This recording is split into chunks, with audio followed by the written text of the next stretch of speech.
Good morning, everyone, and thank you for joining us today on this exciting occasion for Vancouver Rise. Having been president for the last few months, it's already proven to be an incredible journey as we launched the club's name and brand earlier this month. Today marks another major milestone in our history and one that strengthens not only our club, but also our connection to the community.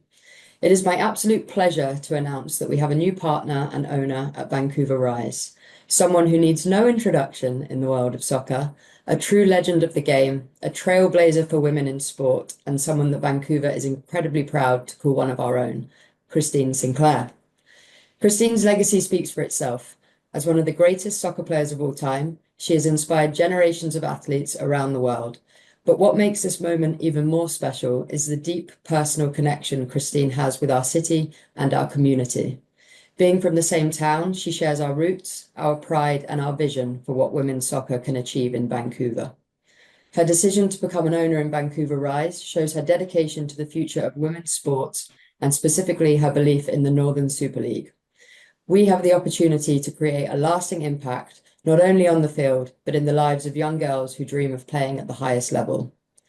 Our partnership with Sync comes at an instrumental time for our club. As we look ahead to our 2025 season launch in April, this collaboration underscores our commitment to elevating women's soccer and solidifying Vancouver Rise as a key player on both the national and international stage.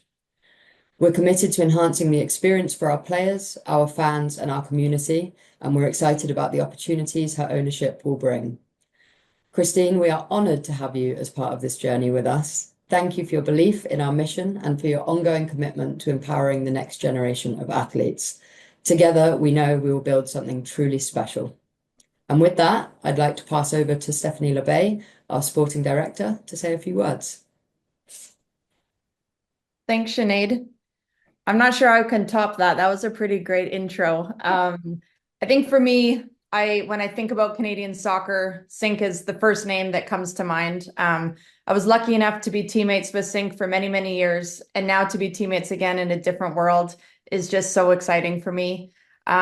Sink has changed the game in this country, and we are where we are building this professional league set to kick off next year because of her and the trailblazing attributes that she has done throughout the years. It's not only what she's done on the field, but it's what she's done off the field, fighting for equality, fighting for attendance, fighting to have this team and the Canadian women's soccer visible to the media.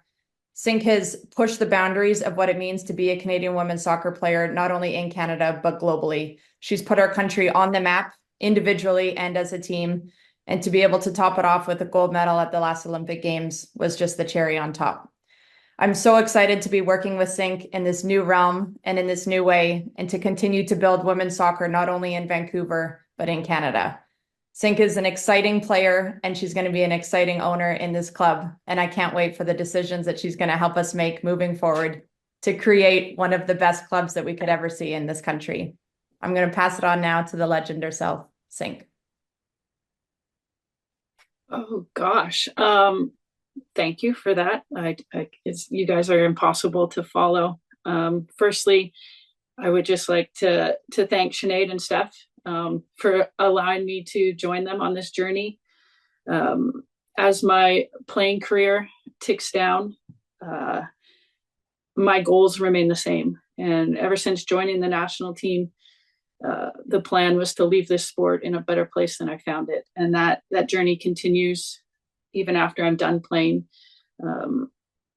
One of the legacy pieces, I think back to the 2012 London Olympic team,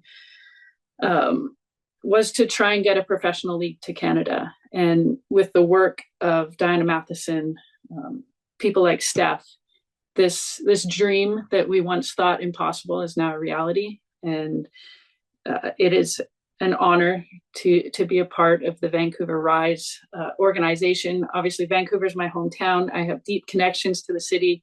I played for the Whitecaps growing up. And yeah, when this opportunity presented itself, it was a no-brainer for me, because the future of soccer in Canada depends on the Northern Super League, depends on clubs like the Vancouver Rise. And I am honored and privileged to be a part of it. And, you know, Steph just said to be one of the best. And come on, Steph, we don't just try to be one of the best, we try to be the best. And that's the goal moving forward. So thank you again. I am honored and privileged to be a part of this organization, and can't wait to see what we're able to achieve together. Well said, everyone. All right, so we now have some time for media questions. Again, if you would like to join the queue, please raise your hand. We will start with Gemma. Again, please identify who your question is for, and we will make sure to spotlight accordingly. Hi there, my name is Gemma Carson-Smith with the Canadian Press. My question is for Christine. First of all, congratulations. I'm wondering if you can tell us a little bit about how you see your role as an owner. I know some owners are more hands-off, some are a little bit more hands-on. How do you envision this looking on a day-to-day basis? Yeah, I mean, first of all, it's a small chunk of ownership. I think Steph was joking about the decision making. There's reasons why Sinead and Steph are in charge. But for me, I think from the outset, it's bringing awareness to the club, helping grow the club. Whatever they need from me, I'll be there to help support.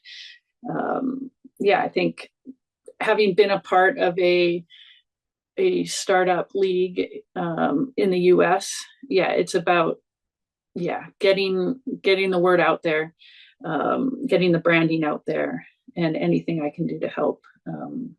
Between now and the kickoff of the season, I'll be there. I wanted to ask about the NWSL and what lessons you learned, because you were there on the ground floor. What lessons did you learn from that you can bring to your new role?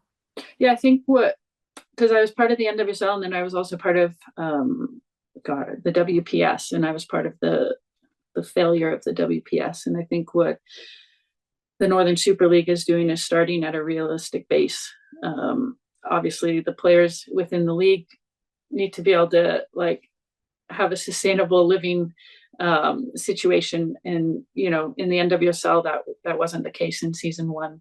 Players were making a couple $1,000s a year, and that's it. So I think it's starting at a realistic base and then growing from there. I think previous leagues started way too big, and then weren't able to sustain themselves. And already with broadcast deals in place, that's a huge step that, for instance, the NWSL didn't have starting out. Thank you, Gemma. We'll go to Michael next. Hi there, Michael McCall, AFTN. This first question is also to Christine. Just kind of following on from what Gemma said there. You've obviously been a part of the Thorn since they joined the NWSL back in 2013. How have you seen the league grow in the last 11 years? Is it something that you feel can be replicated in that same time period here, or will it maybe need a little bit longer or a little bit more investment for that to happen? Yeah, I don't see why it can't happen like it did with the NWSL. There were bumps along the road those first few years. Obviously, I had the honor of playing in Portland, where things were pretty smooth and we had a good environment, but not all players had that same experience. But I think what you've seen, especially over the past 3-4 years in the NWSL, is the bottom has risen, if that makes sense. There's no clubs really being left behind, and those that will probably be soon removed from the league. But the league is in a stable place now, where it wasn't probably 5-6 years ago. So yeah, I have, you look at the geography, there's no reason why the Northern Super League can't have the same success as the NWSL, and I have no doubt. I think it will. Second question, really for both Christine and also for Steph, if you wouldn't mind jumping into this one. When you look at the Canadian soccer landscape, the fact that there hasn't been a professional team here, I think, since Fury disbanded about 10 years or so ago, why do you feel it has taken so long? And I know it's been frustrating for the whole women's group that there hasn't been one, but just Why do you think it has taken this long and it's needed somebody like Diana to kind of grab this by the bull by the horns to get this going at this point? I can start with this one. I think there's been many reasons why it hasn't. I think years ago, there was a lot of debate on whether, the best decision was to join the NWSL or create our own domestic league. In order to create your own domestic league, you need investment. You need ownership groups that are willing to step up to the plate to own a team and invest in that. And that takes a certain type of individual. And I think, 5, 10 years ago, the investment in women's sport wasn't necessarily there, like we're seeing today, not only in Canada, but, globally. And I think, secondly, unfortunately, I think the success of the women's national team kind of dissipated the need for it. Because we were so successful, it didn't feel like the need was there because we're doing well. And it's almost like maybe if we weren't so successful, that would have increased that need of like, we really need something. And so I think it was kind of a little bit of all of that together. Fast forward to where we are now, globally, we're seeing the investment in sport and we're seeing the return. We're seeing how important it is to continue to invest because it's not just a good decision, but it's a good business decision. We're seeing the rise in numbers. We're seeing the rise in attendance, the excitement around women's sport. And the more that we give accessibility and viewership to these women athletes, the more we're seeing the amazing stories and performances that are coming out of that. So I think the timing is there now for us to create this. We have over 130 Canadians playing professionally abroad. And so to be able to give those athletes a chance to come home, play professionally in their home country, that's what we're all about. And at the same time, we have 6 ownership groups that have stepped up to the table and are willing to invest in this and lead a team through this first year. I have nothing to add because that was perfectly said, Steph. Thank you. Thank you, Michael. We will now go to Felipe, please. Hey, Felipe from Northern Tribune. This first question's for Christine. Christine, obviously we know that you're coming back to BC Place to face the Whitecaps Girls Elite Academy with Portland Thorns. Expected to be a huge occasion, you coming back to Vancouver, but now that you're involved with the Rise and likely we're going to see some connection between the Girls Academy and the Rise, how excited are you from the prospects that are coming out from this academy and the talent that's being developed there? Well, I mean, it is very exciting. I think those that tuned in and watched the academy play San Diego. I mean, these players are ready. These players just need the experience and the opportunity and a place to play.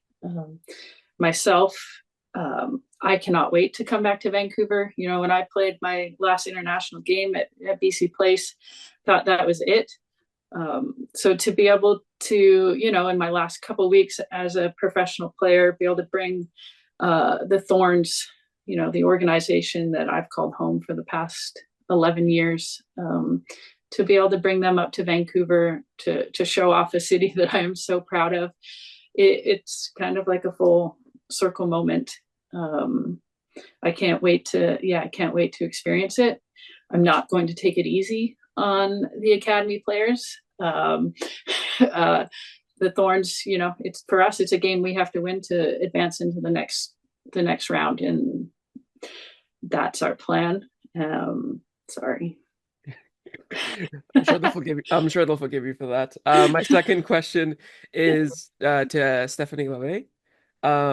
Steph, I guess I wanted to ask a little bit about the timeline of this. Obviously, ever since the announcement of the league and of the Vancouver team, people were already looking at the connection potentially with Christine, and even at the launch, some of the supporters groups that were there were half jokingly calling out Christine's name when you were talking about player signings.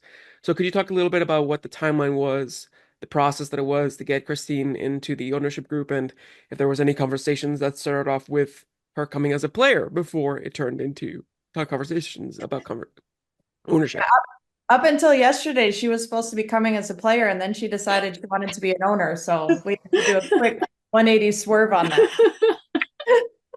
No, I'm just kidding. Yeah, I mean, initially, of course, Sink was, the first name that came to mind of wanting her to be a part of this team, this club. I think very quickly we found out, and I know all too well that feeling of when you're ready to retire, you're ready to retire and move on to what's next. And so it was a quick change of direction of, well, if you're not coming as a player, what else can we do? How else can we get you involved? It's a no-brainer for me to have Sink a part of this club in some capacity. And I mean, to have her now as one of our owners, it's absolutely incredible. And I think is, like Sink has said, like it's just continuing that legacy of leaving the game better than she found it. And so being able to work with her in this new capacity is really, really special. And we'll be looking to hopefully start announcing some of our player signings coming up in the next, few weeks to a month.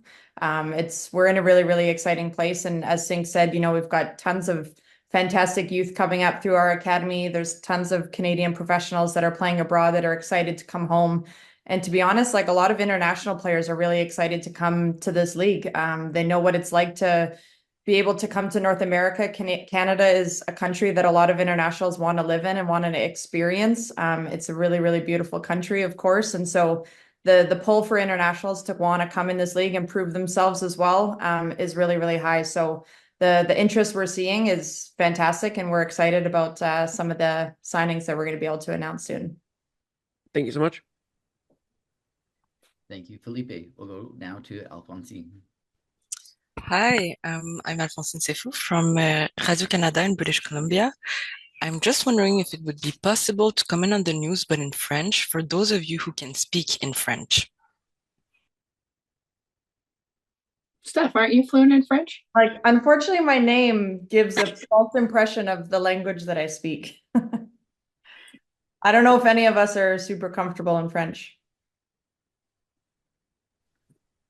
Would you We like can to definitely provide a quote afterwards in French, but probably not right now. Okay, no problem. And I have another question. Are there plans to become coach or manager of the club eventually for Kristen Sinclair? Oh, wow. No. Obviously, just at this point, sitting in the chair I'm in right now, no. I've never truly had the head coach calling. So it's not really something that at this point I'm interested in, especially just, finishing my playing career. I do want to take a little bit of time away and just enjoy life a little bit. And so I'm not going to throw my hat into that ring quite yet. At some point I would like to try coaching, but probably not going to start at the professional level. Probably work my way up. Thank you. Can I ask another question? Yes, you may. Okay. Where are you in the development of the Vancouver Rise FC team in terms of players, coaches, since the new season is beginning in April 2025? I could take this one. So we're, roster-wise, it's filling out really nicely. We're in a good spot. As I said, we're going to be able to start to announce some player signings in the next couple of weeks to a month. In terms of a head coach, we're finalizing a contract right now, so we're in a great space with that, hoping to be able to announce that soon as well. And then just kind of in and around the football staff. My first hire was a head of player care, and I'm really excited to be able to announce that individual soon as well. It speaks to, I think, my commitment to making sure that every single player that we sign, coach, staff member, from the moment they sign their contract to when they step off the plane in Vancouver to when they leave Vancouver to whatever's next in their career, they feel valued and taken care of, and that they matter off the field. Because for me as a player, I've always believed that, the performances that we see on the pitch are not necessarily a result of what happens on the training field, but what happens off the pitch and how players feel in their everyday lives. So for us being able to kind of create that environment and hire staff that are committed to making sure that the player experience and staff experience is a positive one, and we build a great culture around the team.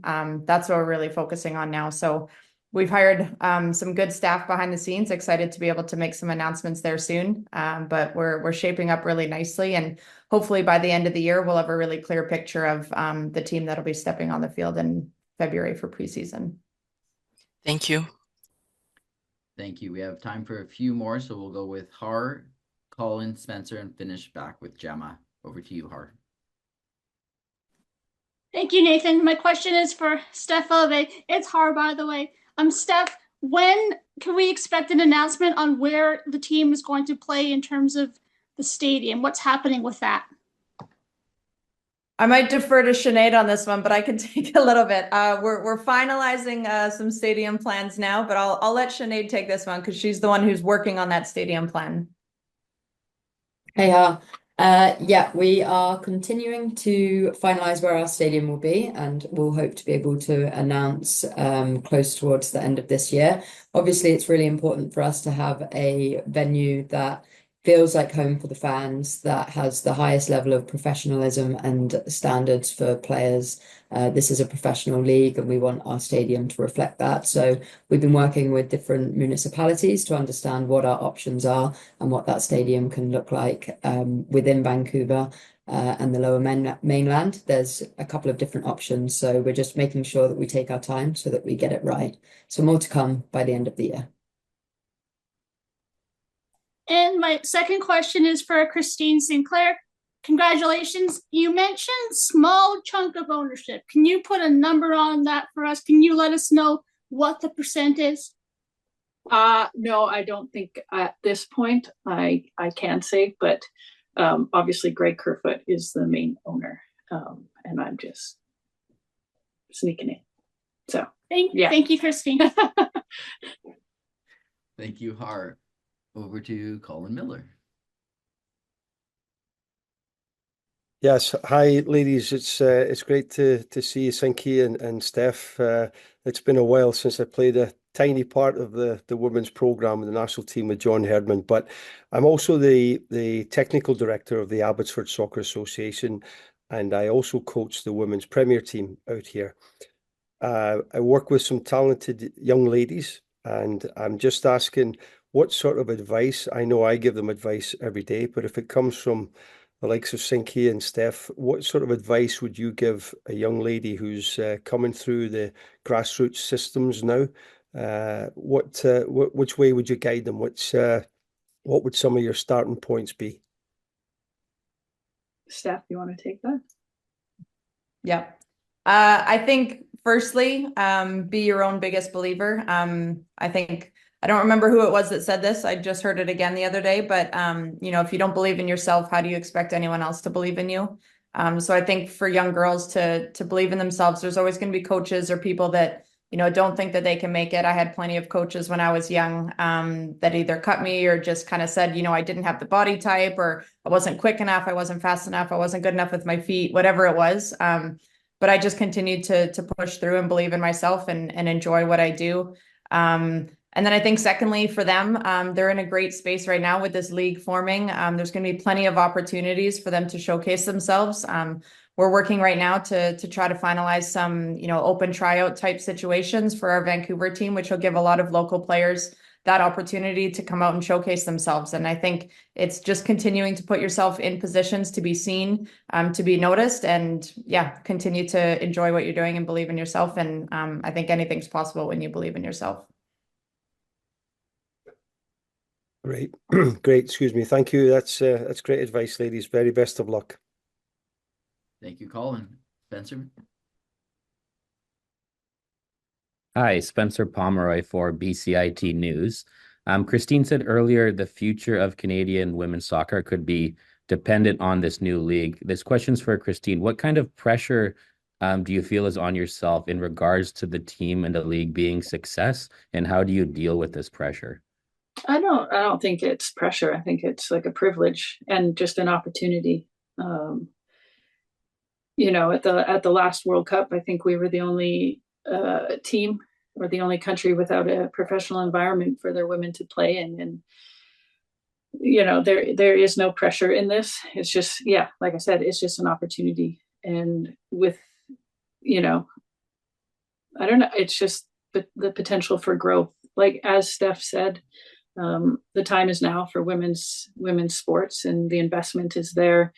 The exposure is growing. The sponsorships are growing. So this makes perfect sense. And if you go across Canada, obviously we did with the national team, people are begging to be able to watch professional sports here in Canada and women's professional sports. And yeah, I said the future depends on it, in the sense that I'm a firm believer that young kids need to see it to believe it. And I just think of myself as like a 10-year-old. If I had the opportunity to go watch professional women's soccer like every second weekend, how that would have impacted my life and changed my life. And because I was convinced I was going to be a Major League Baseball player, because that's all I could see on TV. And these young girls now growing up will have a completely different reality than people like Steph and I had. And that makes me excited for the future. Obviously for the league, but also for, national teams and moving forward. Thank you so much. Thank you, Spencer. And we will finish with Gemma, please. Christine, this is another question for you, which I'm sure you're stoked about. Love it. I'm going to build off what you were saying there. Sorry, frog in my throat. Steph has talked so much about what it would have meant to her earlier in her career to have had the opportunity to play at home. I'm wondering if you could touch on that, on what it would have meant to you and how your life may have been different if you had an opportunity to play not only in Canada, but in your own backyard. Yeah, well, I mean, in my own backyard, I keep thinking about, the World Cup that we hosted in 2015 and how like life-changing that was. But that was a one-time thing. Yeah, it's probably one of my, like, not that I had any say in it, but probably one of the regrets I will have when I'm done playing is that, I never got to play, professional football at home. That would have been a dream. But as Steph said, when you're done, you're done. And I'm gladly hanging up the boots at the end of this season. No, it's just, yeah. I think of all the players that Steph mentioned that are Canadian and playing overseas, and just the opportunities that will be provided for them to be able to play at home, whether that's sponsorship deals, whether that's like appearances, things like that I think players like Steph and I missed out on because we were forced to play in other countries. But yeah, I'm just glad to see the next generation won't have the same problems that Steph and I had, and having to leave home, having to leave your family, and go play in random cities in the U.S. or Europe, because not everyone wants to do that, and players shouldn't have to retire just because maybe they don't want to play overseas or they didn't make a national team, and this league is going to provide that opportunity for them.